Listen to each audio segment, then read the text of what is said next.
8 lokasi di dunia itu, 2 ada di Amerika Selatan, 6 ada di Asia. Nah, yang dari 6 di Asia itu 1 di Indonesia. Jadi memang dari konteks keberadaannya, dia merupakan warisan dunia yang dititipkan di Indonesia, di bumi Borneo. Seperti itu yang sering kita jadikan sebagai bagian dari sosialisasi kepada masyarakat. Ya, kami syukur ya, sekarang sudah ada kawasan konservasi sekitar 42.667 hektar ya. Tapi memang, dan itu melindungi sumber daya perikanan, zona inti mereka, tapi juga habitat yang mereka lintasi setiap hari, dan ada satu wilayah yang mereka, kita bilang, tempat melahirkan. Harapan kita ke depan, semoga saja pesut ini tetap terjaga dengan baik, bukan hanya kami di Desa Pelah, tetapi semuanya yang ada di Kaltim, Bank Indonesia maupun dunia.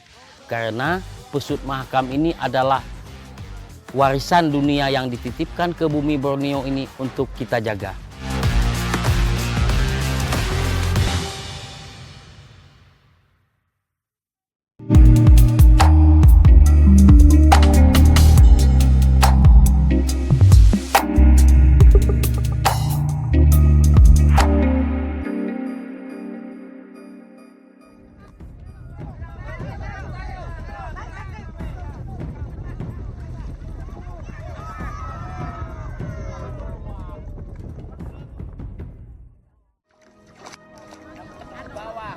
Kakinya harus di bawah, kakinya. Talinya langsung diinjak ke bawah. Tapi tetap satu. Satu aja, Bu. Tapi agak kecil.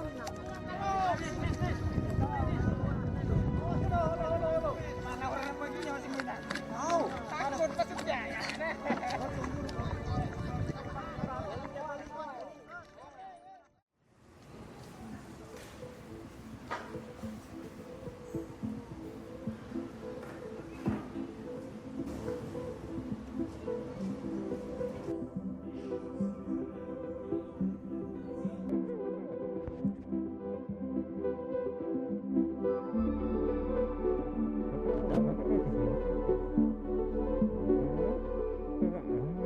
Ya, sebetulnya perhatian pemerintah itu jauh lebih lama dari tahun 1999. Pada tahun 1975, sebetulnya Menteri Pertanian pada waktu itu sudah mengeluarkan keputusan Menteri Pertanian yang menetapkan pesut Mahakam ini sebagai satwa dilindungi.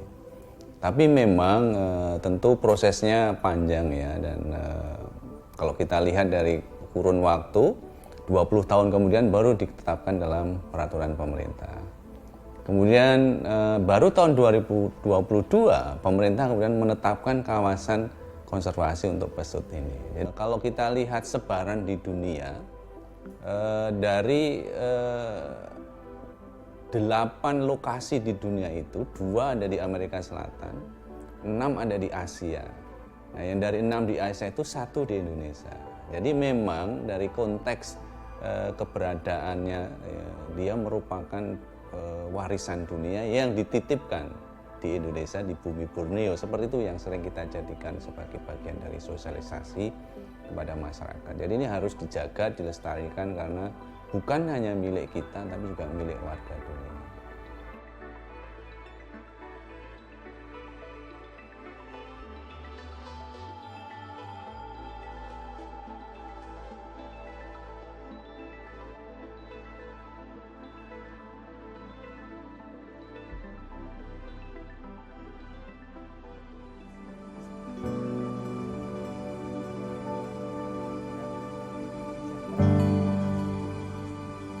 Kita tahu bahwa populasi spesies ini tidak banyak.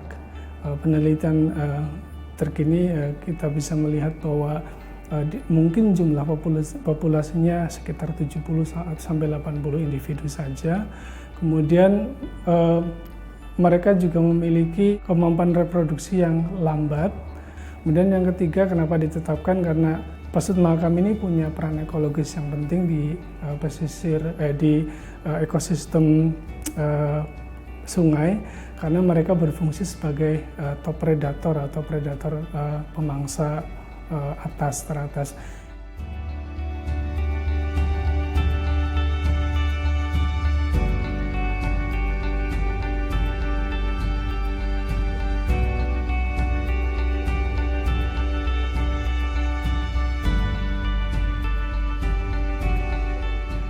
Dan perlu dicatat bahwa kadang-kadang orang menghitung kelahiran dengan kematian, misalnya mati 5 kemudian lahir 5 itu sebagai sesuatu yang impas. Tapi di ekosistem tidak bekerja seperti itu.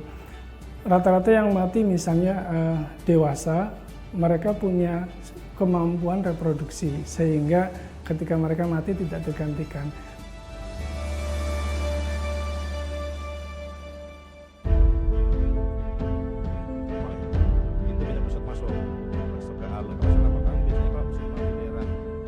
Selama tahun 2004 kita menemukan 5 ekor pesut mati, baik pesut dewasa, remaja, dan masih bayi. Nah, kebanyakan setelah kita nekropsi ya, kita bedah itu, jadi kita bongkar semua, kita lihat itu kebanyakan akumulasi rengge. Jadi mereka itu menabrak rengge, itu kan rusak tuh rengge, itu kadang-kadang tertelan. Makin lama bertahun-tahun akumulasi di dalam lambungnya. Nah, kemudian juga terbentur benda tumpul, benda keras tumpul gitu ya, entah itu kena kapal atau tertabak ponton. Nah, jadi kemarin kita kasih masukan juga ke perusahaan bahwa ini sangat-sangat potensi untuk bermasalah kan. Jadi kita akan minimal tuh 200 meter per ponton.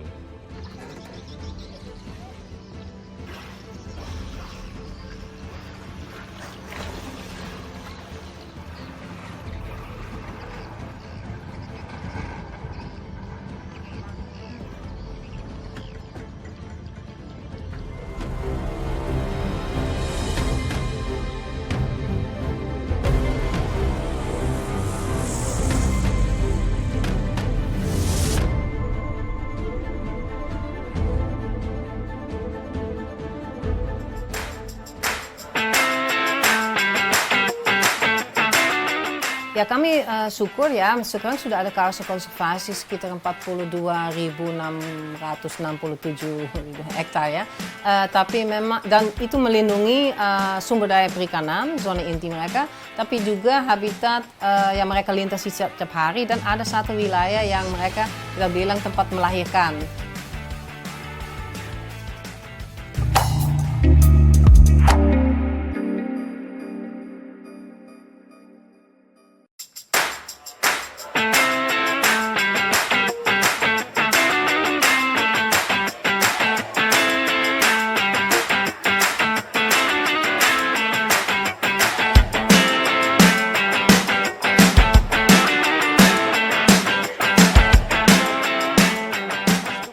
Nah, di situ ada tiga kegiatan kami, pengawasan, pemberdayaan masyarakat dengan publikasi. Jadi situ kami bisa ikut di situ.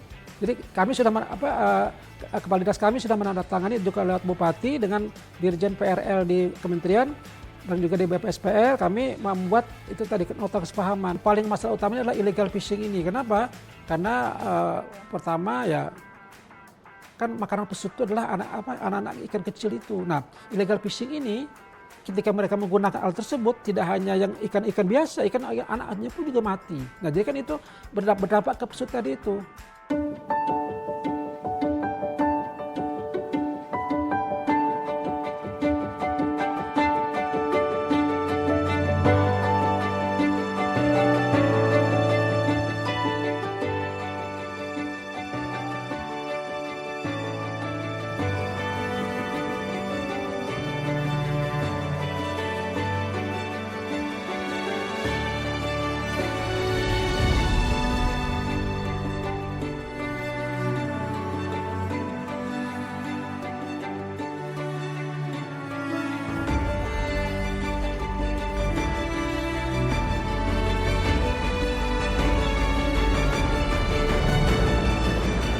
%70 memang dari pesut mati karena jaring. Jadi dari penyebab kita ketahui ya, karena ada sekitar 24% kita tidak tahu kenapa dia mati.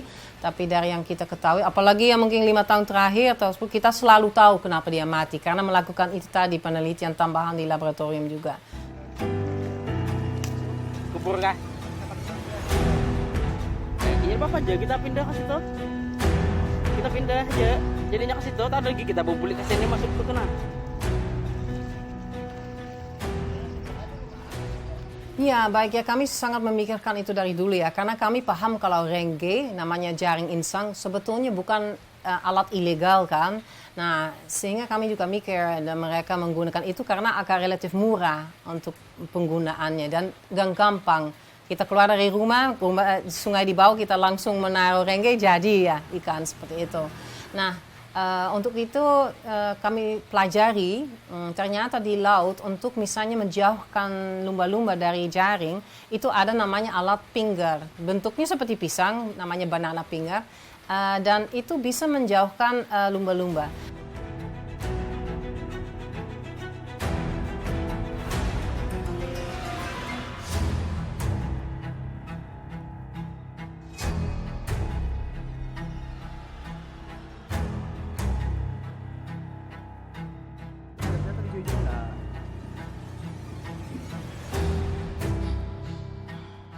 Ya kami syukur ya sekarang sudah ada kawasan konservasi sekitar 42.667 hektar ya. Tapi memang dan itu melindungi sumber daya perikanan, zona inti mereka, tapi juga habitat yang mereka lintasi setiap hari dan ada satu wilayah yang mereka kita bilang tempat melahirkan. Jadi di danau karena kalau melahirkan harusnya tempatnya agak lebih dangkal tanpa arus supaya anak tidak dengan mudah bisa dinaikkan ke permukaan.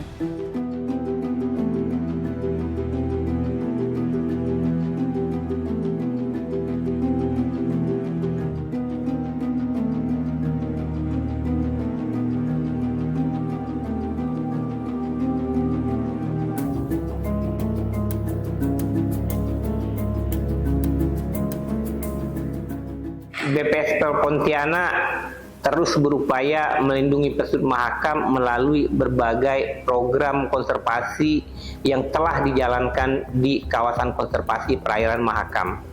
Dalam rencana pengelolaan jangka menengah, target utama yang ditetapkan adalah meningkatkan kondisi konservasi Mahakam hingga tahun 2042. Pada 5 tahun pertama, langkah-langkah strategis yang dilakukan ini meliputi peningkatan frekuensi dan cakupan pengawasan, pemantauan kondisi populasi secara berkala, serta pengendalian ancaman di wilayah konservasi agar tetap stabil atau berkurang. Masyarakat diajak untuk melaporkan kegiatan yang tidak sesuai dengan aturan melalui hotline yang telah kita sediakan. Papan informasi juga dipasang di desa-desa serta zona inti kawasan konservasi untuk meningkatkan kesadaran mengenai pentingnya menjaga lingkungan dan menerapkan praktik perikanan yang berkelanjutan di Sungai Mahakam. Nah, selain itu, BPSPL juga berperan aktif dalam kegiatan monitoring populasi, pemetaan habitat, serta pengukuran kualitas air guna memastikan kondisi habitat pesut Mahakam tetap terjaga.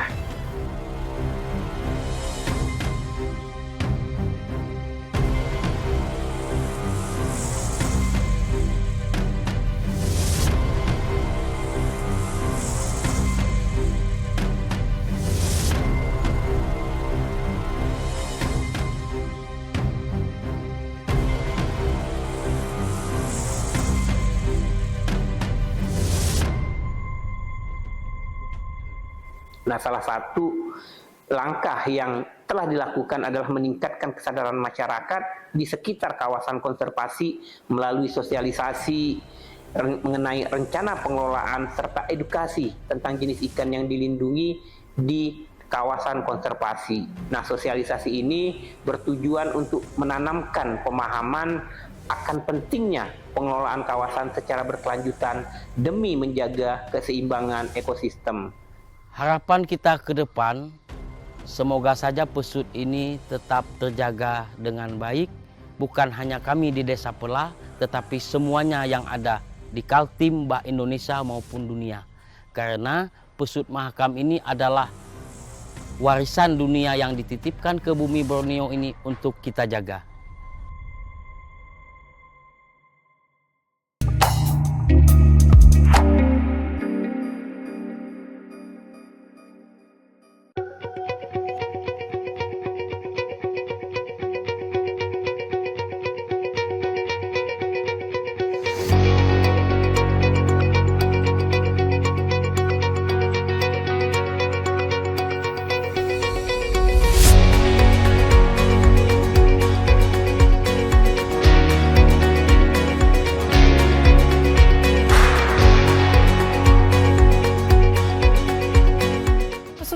rasa sangat atraktif meskipun biasanya mungkin karena air tidak seringan dengan air laut, tapi dia bisa juga lompat tinggi atau bisa lompat ke belakang dan suara juga di bawah air itu sangat vokal sekali. Mereka juga punya di bawah air itu kedengaran siulan. Siulan itu mencerminkan nama dia. Jadi misalnya dia siulan antar individu bisa berbeda-beda juga. Jadi mereka tahu ini si A, si B. Karena air keruh kan, mereka nggak bisa saling melihat. Jadi mereka mengenal satu individu sama yang lain melalui siulan itu tadi.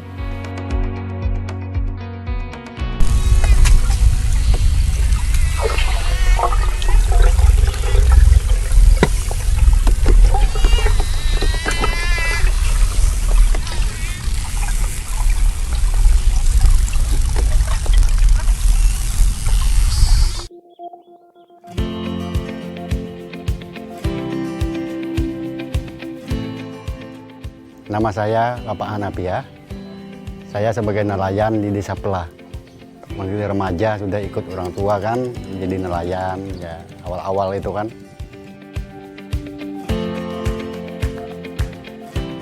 Saya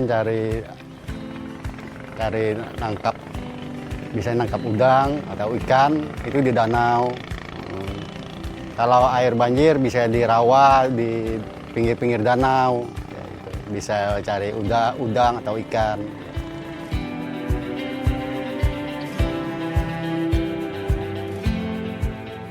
Ya untuk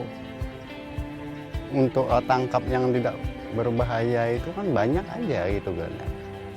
Bukannya yang berbahaya itu ringgi itu aja untuk ke pesut itu. Kalau tangkap yang lain ya enggak juga, enggak berpengaruh. Kadang-kadang ya memang ada menguntungkan kalau sesuatu alat tangkap yang bisa menguntungkan untuk nelayan, ada juga manfaatnya ada pesut itu. Soalnya ada ikan di laut, ada pasang alat-alat orang di pinggir, ini macam sawar apa sini ada juluk. Ikan di laut kalau ada pesut ya ikan ke pinggir, otomatis karena alat tangkap nelayan bisa juga ada menguntungkan di situ.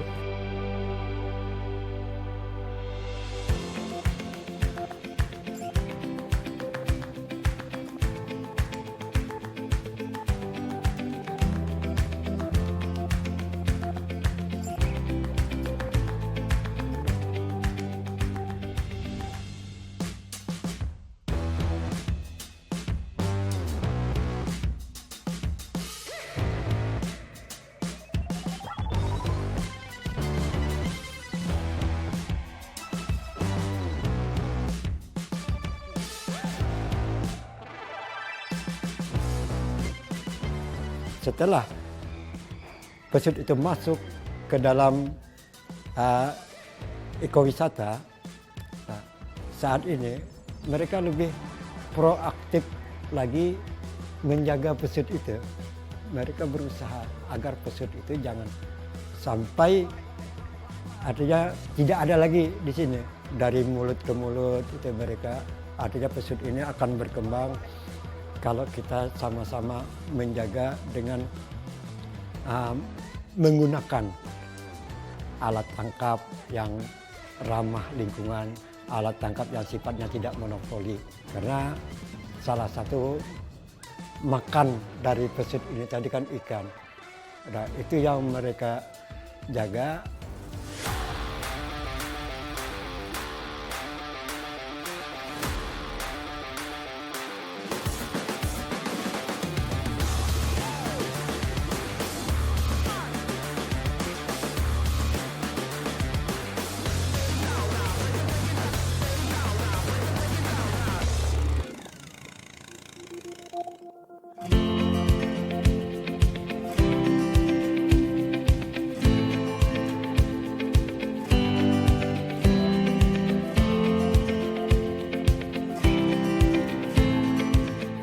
Jadi kita ada alat transportasi kita berupa perahu dan kapal-kapal wisata yang ada di Desa Pelah.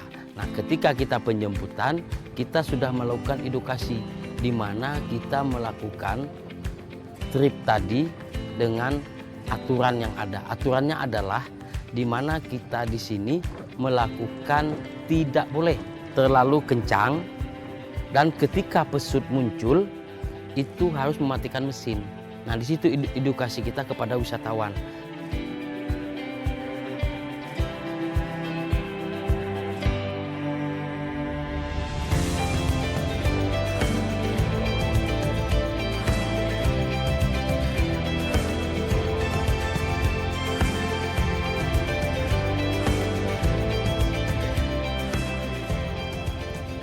Di tahun 2019 kita ada bekerja sama dengan salah satu perusahaan di bawah naungan BUMN.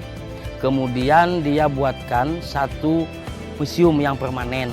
Nah, sampai sekarang sudah masih. Nah, fungsi dari museum nelayan ini adalah sebagai edukasi bagi tamu dan juga warga desa Pelah, di mana informasi tentang pesut, kemudian alat tangkap yang ramah lingkungan itu ada di dalam museum itu. Kemudian dengan teknik yang sekarang menggunakan digitalisasi, nah kita coba semua alat tangkap nelayan itu menggunakan barcode atau barcode yang menggunakan di scan, nanti muncul penjelasan-penjelasan baik itu alat tangkap maupun tentang pesut Mahakam dan desa Pelah.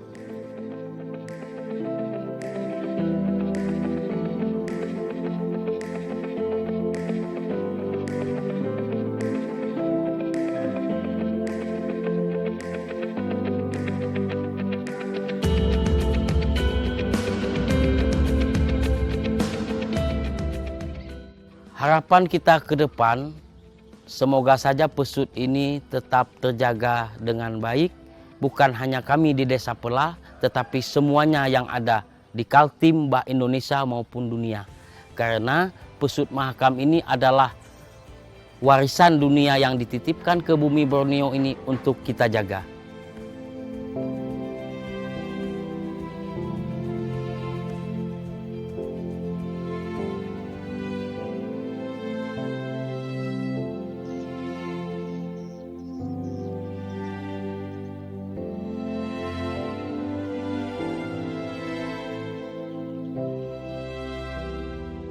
Pesut Mahakam ini sangat banyak manfaatnya. Jadi yang saya tahu itu, apalagi kalau musim ikan, pesut Mahakam itu kan dia banyak kesini kalau musim ikan itu, karena dia makannya ikan. Jadi kadang-kadang sampai puluhan satu kali muncul. Itu ketahuan kalau musim ikan pasti pesutnya juga banyak kesini.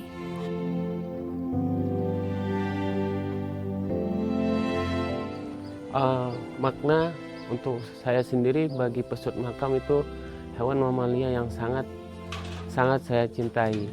Kenapa? Karena hewan mamalia ini satu-satunya di dunia yang ada di desa kami tercinta, yaitu desa Pelah.